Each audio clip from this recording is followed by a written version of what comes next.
আপনি কি অতীতের যন্ত্রণাদায়ক ঘটনা বারবার মনে করছেন এবং এই ঘটনা বারবার মনে করে আপনার মধ্যে ডিপ্রেশন এবং অ্যাংজাইটি তৈরি হচ্ছে? আপনি কি চান যে এই অতীতের যন্ত্রণাদায়ক ঘটনা আপনি একেবারে ভুলে যেতে?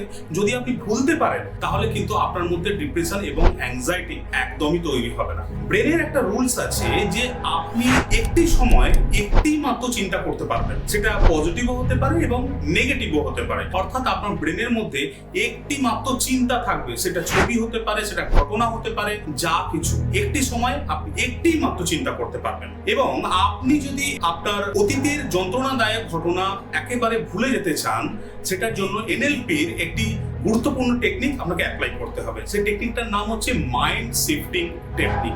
সেই টেকনিক অ্যাপ্লাই করে আপনি অবশ্যই আপনার পাস্টের যে সমস্ত যন্ত্রণাদায়ক ঘটনা আপনি কিন্তু ভুলতে পারবেন। আপনি কি এই মাইন্ড শিফটিং টেকনিক অ্যাপ্লাই করতে চান? তাহলে অবশ্যই নেক্সট ভিডিও ফলো করুন। সেই ভিডিওতে আপনি এই মাইন্ড শিফটিং টেকনিকটা শিখতে পারবেন। So thank you so much.